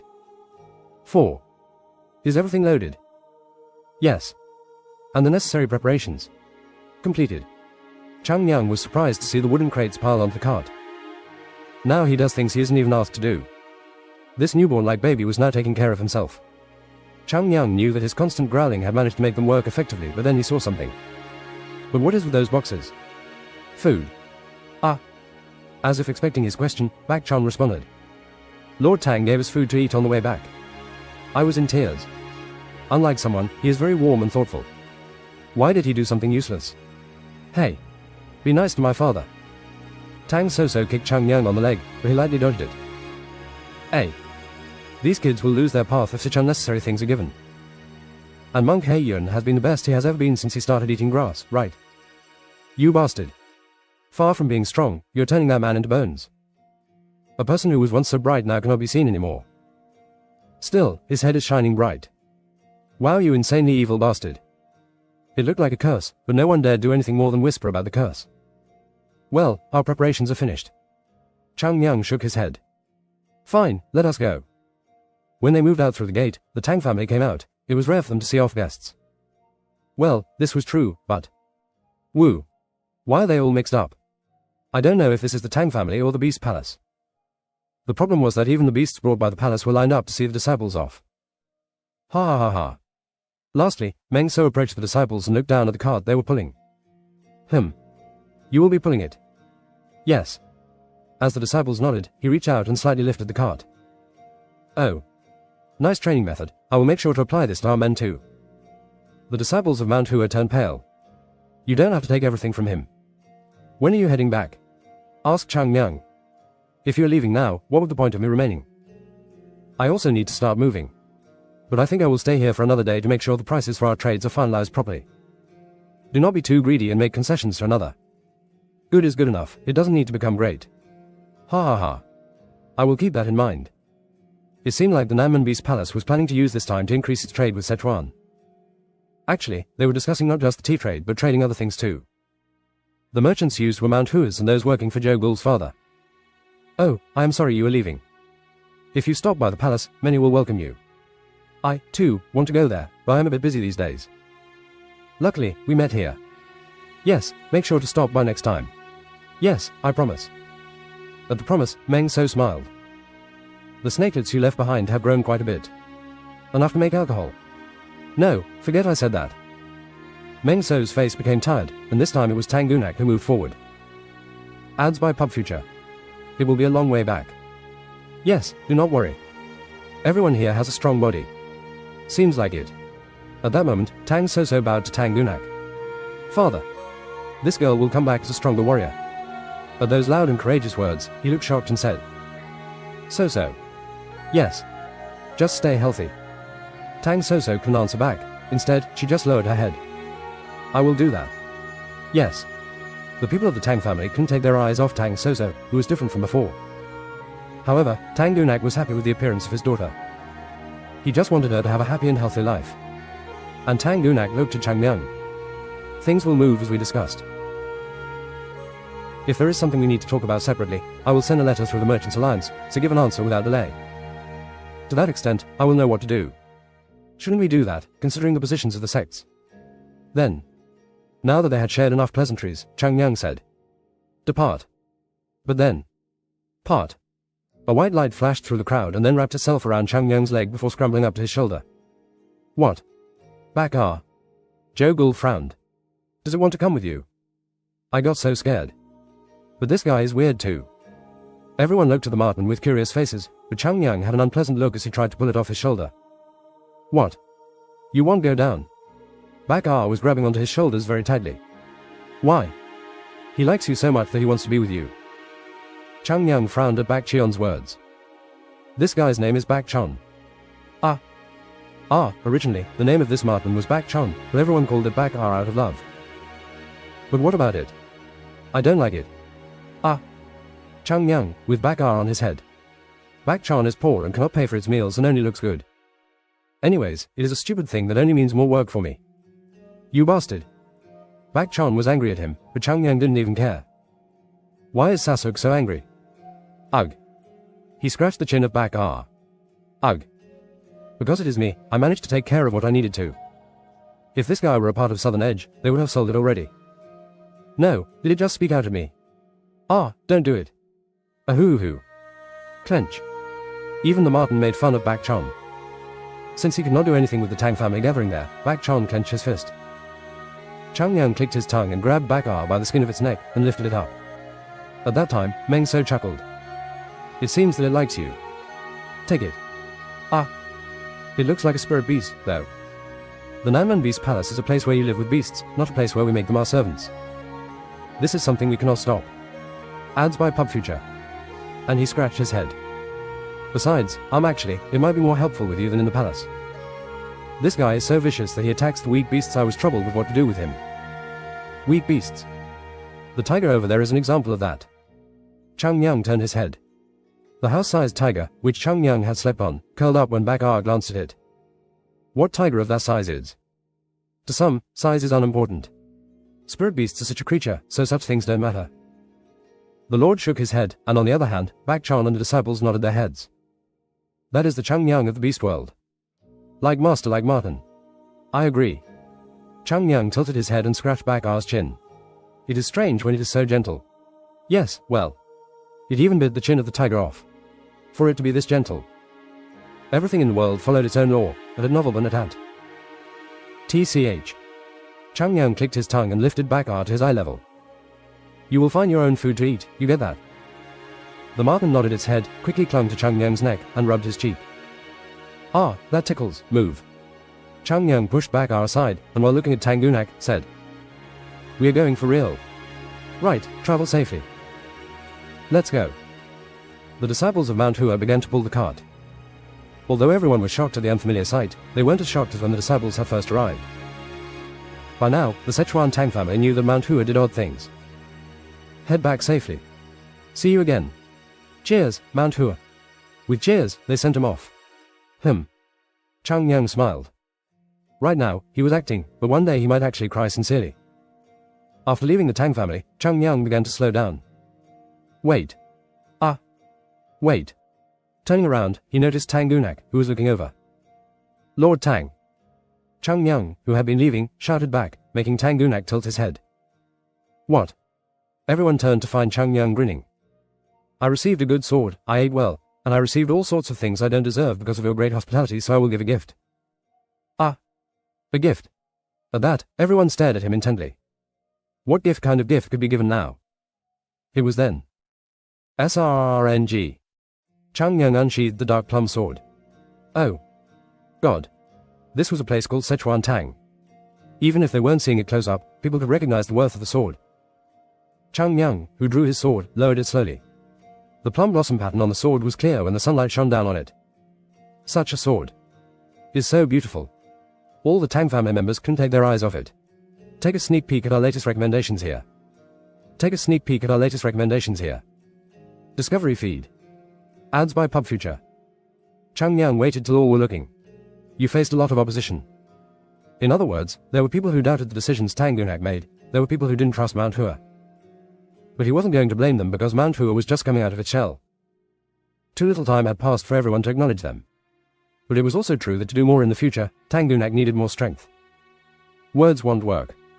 But what their eyes would see would do. Shush. Chang Yang's sword began to move.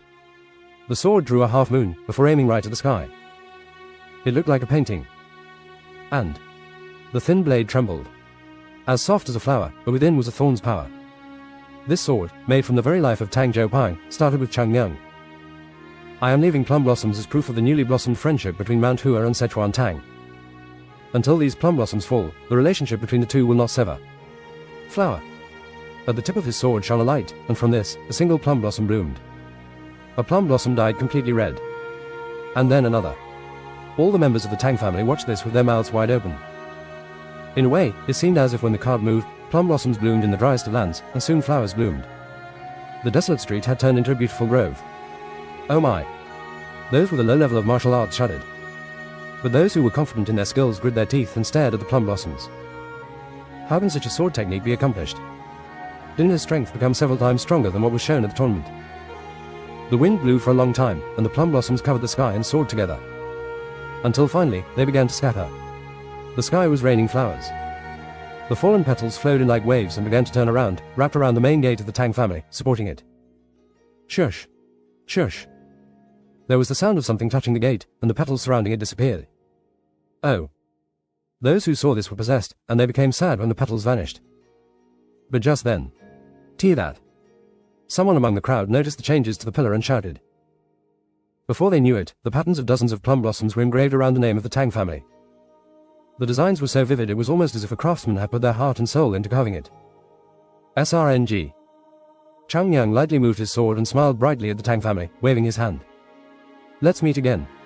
Whoa. Mount Hua's divine dragon. It was different from before, true cheers poured down like thunder this time. Chang Yang smiled and waved his hand, exchanging glances with Tang Gunak as he turned around without regret. To say we are one? Asked Bak Chon. There is no such thing. EHH. Bak Chon smiled and shouted. Let's go. Yes. The disciples of Mount Hua began to pull the heavy cart. They're going. I see. Tang Zhou Pang, who was next to Tang Gunak, looked at the disciples of Mount Hua. It won't be long before plum blossoms shake Kango again. Right. Right, that is how it should be. Tang Zhou Pang looked at Chang Yang and turned around. Let's go, we shouldn't fall behind. Yes, great uncle. However, even after saying that, Tang Gunak didn't move.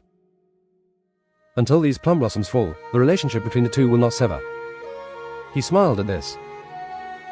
Will there ever be a day when the plum blossoms on the pillar can wither? Well, that guy was an interesting one. For real.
Chapter 440. If you plan on doing it, do it right. 5. The cart began to be pulled forward like it was attached to a horse that had its tail on fire. Careening at high speed through the rough path, the cart was bouncing up and down like a bouncy ball, and thanks to the repairs from the Tang family, the cart was able to withstand this impact. But even if the cart could withstand this, how could a person? Aho! Chang Yang suddenly stuck his head out from behind the cart and shouted, "Go slow. I am going to break my back here." At that, Joe Ghoul gritted his teeth as he shouted, "Why are you nagging when you aren't even pulling the cart? What is the rush here? What is so good about moving slowly? No, you said you were dying all the way to the Tang family, though." When Chang Yang said that, Joe Ghoul shrugged it off. Now, talking won't work. Chang Yang was taken aback by his cool attitude. Yun Zhong, who was just in front of them, nodded. It seems like everything has gotten a little lighter." The two lifted up the cart before setting it back down. "Insane, right? There were other things added, and we even have sheaths now, so how can it be this light?" "Right. But it sure feels that way." At that, He Yun elegantly said, "Amitabha." He was the one who was pulling the cart one-handed. "My benefactors are discussing the true meaning of thought. Everything in the world is up to us. The cart is heavy if we think of it as heavy, and light if we think of it as light. This is... What is that? Acting like a scammer." He Yun looked at Chang Yang like his words hurt him. "I am a monk. How can you call me a scammer? You didn't listen to your abbot and ran away. Do we call that a monk? That is where you are a scammer. Half of that and half of this." He Yun's face looked like it would collapse from the insult, but he couldn't deny its validity. Why did Abbot just send me?" "Abbot?" Looking at He Yun become sullen, Chang Yang shook his head. "How was a monk this weak-hearted?" Exclamation mark. Just as he was about to say something more, Bak Chon, who had been pulling the cart without a word, turned and smiled. "Chang Yang. If you have nothing to do, don't speak and just sleep. We will carry you to the destination." You made it clear that you would not say anything on the way back. Do you say two different things with the same mouth?" In the end, Chang Yang lay flat, looking sullen. "I don't know. If you take me back quickly, that is good enough." With his gaze on the sky, he brought the bottle in his hand to his lips. Then Bak Ah, who was in the corner, jumped onto him and clung to him. Chang Yang frowned. "What are you doing?" "Ek. Keek. What?" But even though Bak Ah was shaken, she still refused to fall from his side. She was desperately clinging to him. "Ugh." Chang Yang sighed and looked up at the sky. Others wouldn't understand why this Martin was sticking to him, but Chang Yang knew why. Ads by Pub Future. Spirit beasts were basically animals that had taken chi from nature and made it their own. In other words, the purer and stronger the chi around them, the strong and longer they survive. And rub. It was clear that this Martin had fallen in love with the chi from Chang Yang's body. The energy flowing through Chang Yang's body right now was in its purest form, something that even the Plum Blossom Sword Saint couldn't have. He had just made his chi clear without thinking about it much. It took several years to collect such a small amount of chi for these beasts, and wasn't his chi the purest of them all? From Bak Ah's point of view, while filtering through the muddy water in the palace, she came across the cleanest water in the world, so not taking her eyes off Chang Yang wasn't so odd. It was rather natural. Oddly nasty too. He grabbed Bak Ah by the scruff and threw her to the corner. Meanwhile, Bak Ah made a squeaking sound as she clung to Chang Yang again. Comparatively, people cling less, and animals cling more. Having let go of everything, Chang Yang lifted Bak Ah and put her behind his neck. Lying on her like a pillow, he relaxed, looking toward the sky. The endless blue skies calmed his heart. Anyway, they had been sorted out. His plans had been completed after they had visited the Tang family and begun to lay the foundations for the alliance. Getting to this place in his plans hadn't been as difficult as usual. But it is not enough, mumbled Chang Yang. The past Mount Hua was infinitely times stronger than the current Mount Hua. But even such a Mount Hua was so helpless in the battle that burned the entire Central Plains. The war against the demonic sect wasn't something a single sect could handle. Even if the current Mount Hua became several times stronger than in the past, it alone could not solve everything. We need 1 to 2 more things. First of all, power, money, and the other. Chang Yang lifted his head and looked at Hongdae Guang, who was sitting on one side of the cart. The guy wasn't helpful when it came to pulling the cart, so he decided to just sit in the back. What is it? Innocently asked Hongdae Guang. Phew. Chang Yang shook his head. The beggars he knew in the past and the ones he was looking at now were different, but he still wanted to ask. Haha, because the beggars I knew back then were elders. It would be unreasonable to ask this guy, who was only a branch leader, to have high-level information. But you see, this thing is carnivorous. Ah, are you talking about the marten? Yes, well. Chang Yang was lazy to give a proper answer, so he just nodded. Mr. Beggar. Yes, Mount-Hua's divine dragon. Hong Dae Kwang tapped his chest, looking proud, but novel but not at. Ask any questions you have. Aren't I Mount-Hua's source of information? It should be a mess. Ah. What? Chang Yang looked at the guy and said. Which is why, Mr. Beggar. Right, speak. Mister, you're of the 7th line, right? Correct, and at this age, there aren't many who are in the 7th line. Doesn't that mean I am capable? Ah, enough. How long will it take for you to be counted among the 8th line? 8th line. Yes, that is a lot better. Hong Dae Kwang let out a laugh like this was absurd, as if he was listening to nothing but nonsense.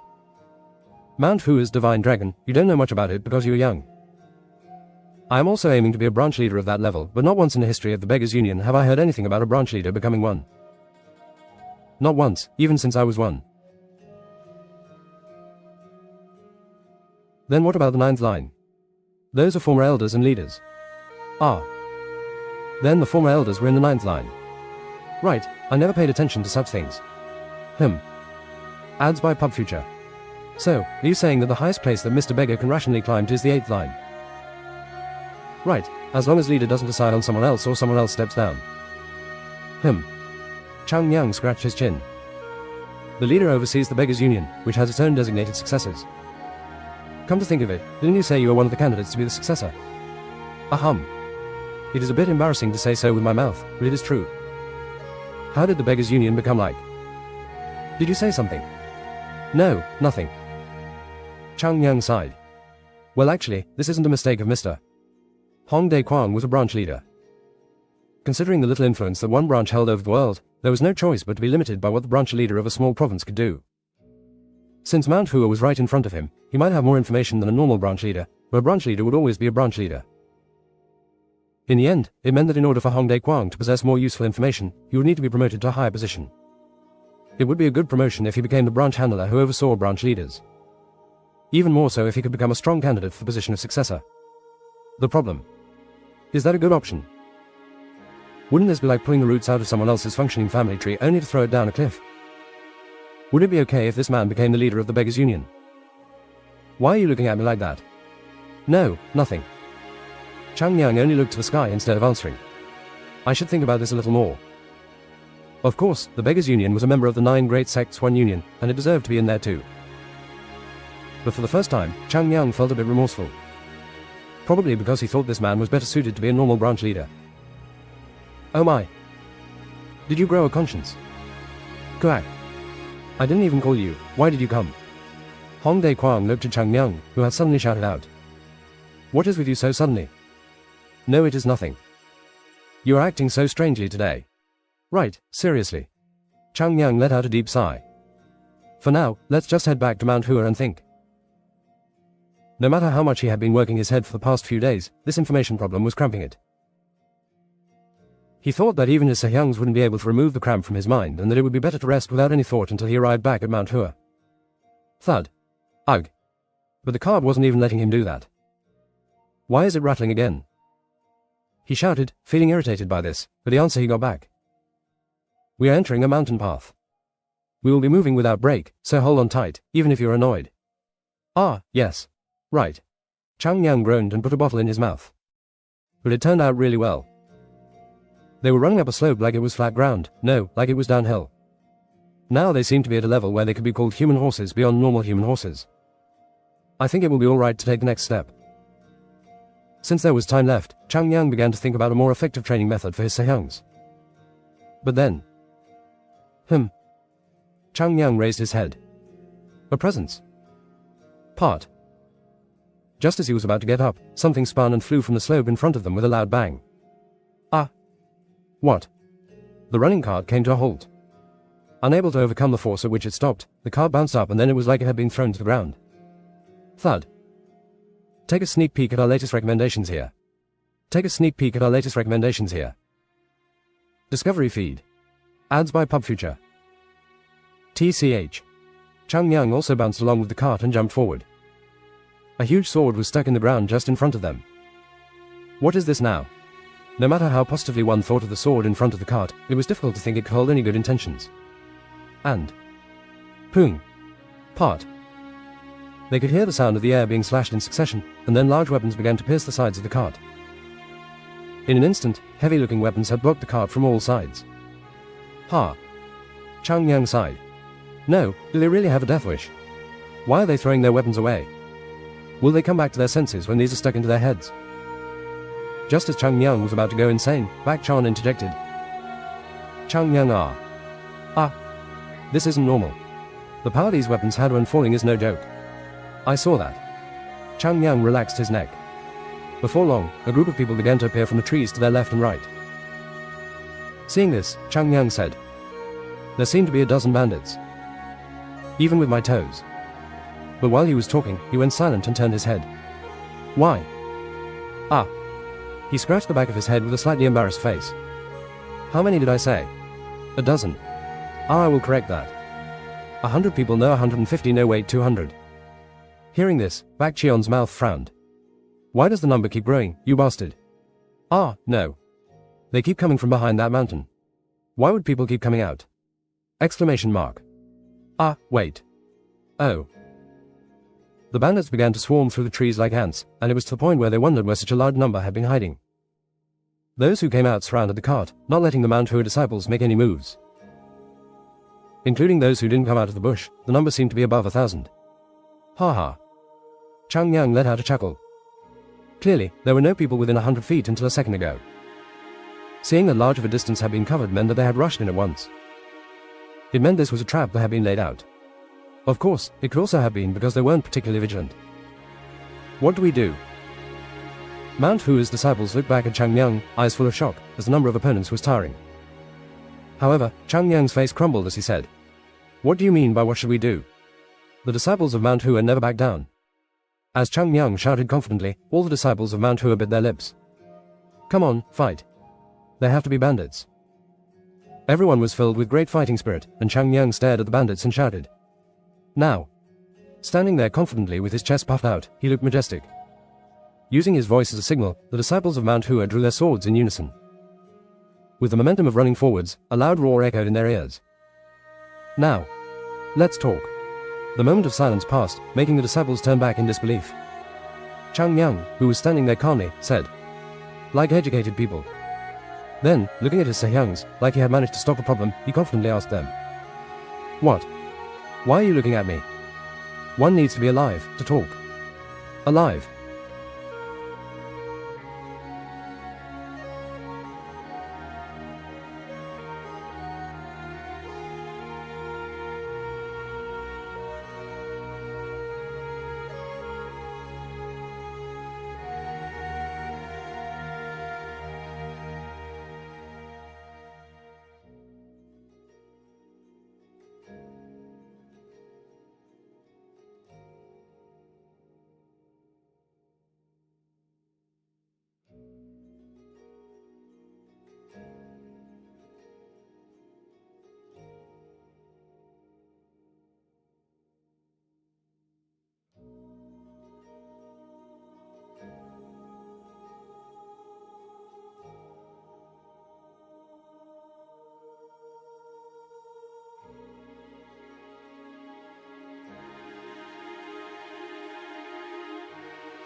Chapter 441. What kind of bandit is like this? 1. Bak Cheon's eyes trembled. No, you bastard. What are you saying in this situation? However, Chang Yang yelled out in anger. Are you really saying that in this situation? Exclamation mark. Chapter 441. What kind of bandit is like this? 1. Bak Cheon's eyes trembled. No, you bastard. What are you saying in this situation? However, Chang Yang yelled out in anger. Are you really saying that in this situation? Exclamation mark. What should I say in this situation? Exclamation mark. Still, what is a guy known to be a part of the justice faction saying in front of bandits, educated men? Are you for real? Yeah, you bastard. If bandits were educated people, then beggars are the most cultured. Hong Dae Kwang, who was listening to this from behind, cleared his throat. That is a bit wrong. What? Do not step in, mister. Hong Dae Kwang's words were instantly cut off, and he turned to the distant sky. I feel like I'm being ignored way too much these days. How did he, a branch leader, a candidate to be the next sect leader, someone who had all the right skills, end up being treated this way? Whether he was sorry or not, the two of them continued to bicker. Bak Chan was wide-eyed with anger. Do not act like a fool and draw out your sword. You. What good will drawing my sword do now? Ya, Jin Dong Raung. No, but why, Cho Sam? At that moment, their ears heard a cold voice. Be quiet, both of you. Unless you want to be stabbed in the back. Yes. Sorry. Yu Yisil's voice was as cold as the north winds, silencing both of them. Kihihi. Are these people actually doing this in front of us? At that moment, a large man, built like a reliable steel tower, stomped forwards and grabbed the massive blade which was stuck in front of the cart. I wonder if that mouth will work well after I skin you all alive. Hearing the ferocious dialogue that came from this man's mouth, Bak Chan and Chang Yang looked at each other. This seems to be a business proposal. Right, something similar. The man flinched at this. Do these people know who I am? He shouted like a ferocious mountain. I am the ruler of this mountain. Like a tiger, the martial twin Great Gladys Li Kwang. Chang Yang and Bak Chan sighed at the same time. Another tiger. Right, another one. The bandits have obsessions with tigers. Why were bandits so eager to liken themselves to tigers? What is with these grandiose names? Chang Yang sighed as he asked. So, why did you stop us? Hoo, you're a fool. To ask such a thing even after looking at the situation. This man really makes me feel stuffy. Would I ask if I knew? I was trying to have a good conversation. Chang Yang cracked his neck and grabbed his sword, to which Li Kwang snorted. You want to fight back? This little guy isn't afraid. Even after seeing these numbers, he wants to fight. I will let you know how reckless your thinking was by taking your life. His eyes changed. Get them right.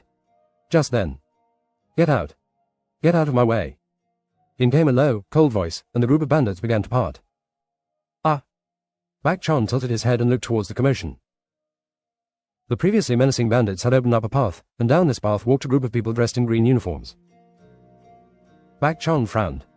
Strong. At first glance, those who appeared now seemed different from the other bandits.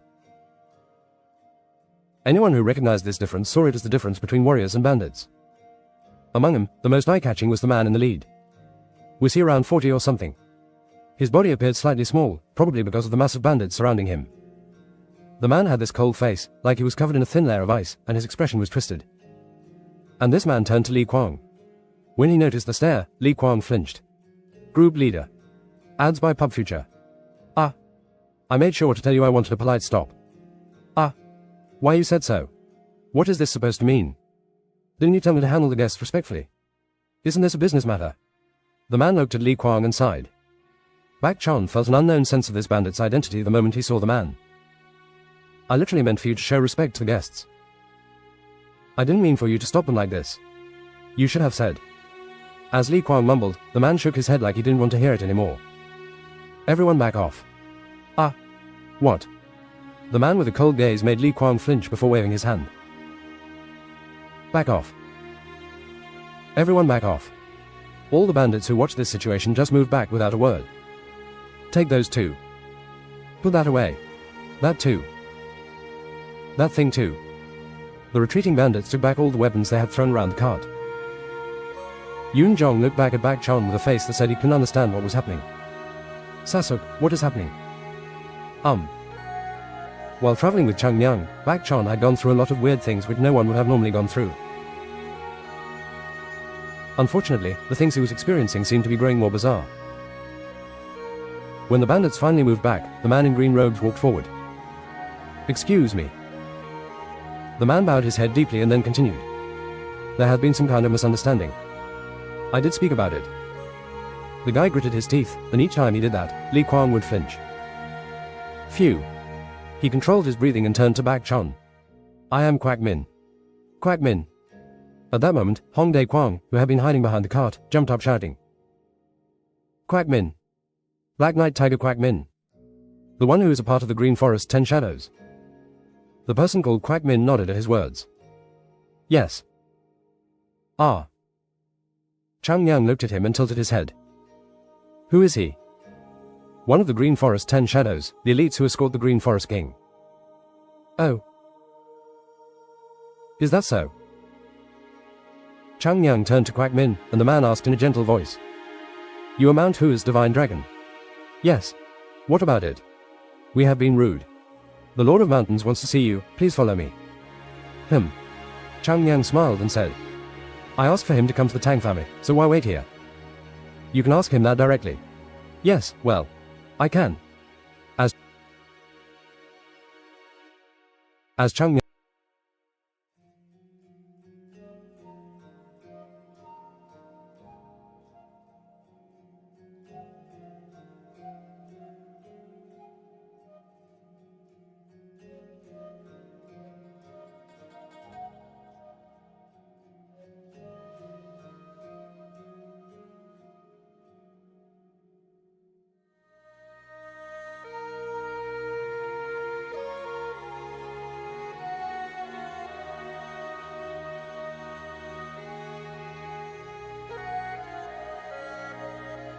As Chang Yang shrugged, Quack Min gestured towards the forest.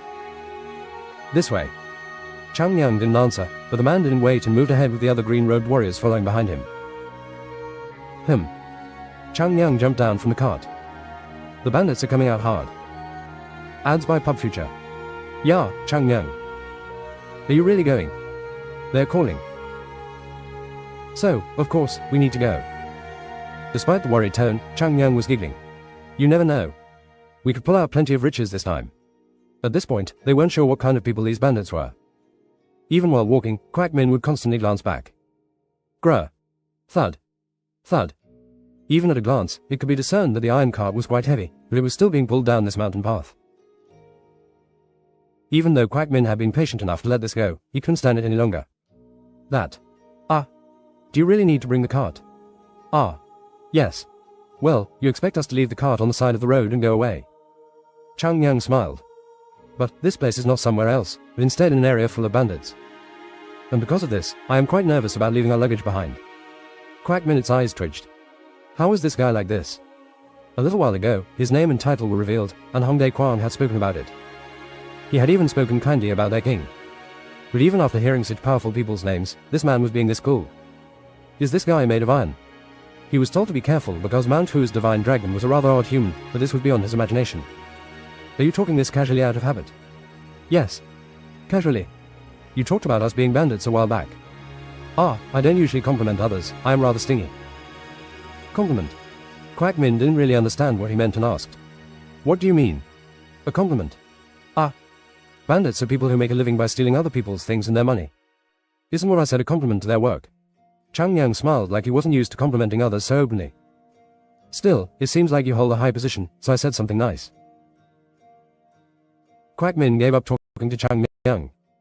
He could feel thousands of calm cells in his body exploding, but he didn't bother saying more to the man who the Green Forest King personally wanted as a guest. Instead, he looked back at Chang Yang with cold eyes. You can say anything to me. But be careful of what you say when meeting our Green Forest King. Ugh, so scary. Should I just turn back? Stop. Stop. Quack Min shook his head and hurried forwards. Let's go together. At a novel bun at that. Chang Yang smiled brightly and followed behind him. Not long after they had hurried forwards, a large mountain came into view. An atypically large mountain and a huge building surrounded by a wooden fence. The size of all of this was so extraordinary compared to what they had seen till now. The disciples of Mount Hua admired all of it. Wow. It is really big. How did they build this in the mountains? Exclamation mark. What? Mount Hua also has a place on top of the mountains. Ah. Right. Jogul realized his question was absurd. Is this where the Green Forest King lives? Hong Daekwang shook his head at Bak Cheon's question. Yes and no. Ha.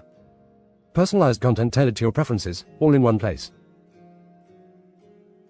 Personalized content tailored to your preferences, all in one place. Discovery feed. Ads by PubFuture. This is the Great Tiger Woods. The king usually resides in the Green Woods. But the king rarely stays in the Green Woods. He usually travels all over, taking care of his bandits. Ah. Which is why there is a saying in Kango, the Green Forest King only ever stays in the Green Woods. Meaning this place is both the Great Tiger Woods and the Green Woods. Bak Chan nodded as he observed the building. At that time,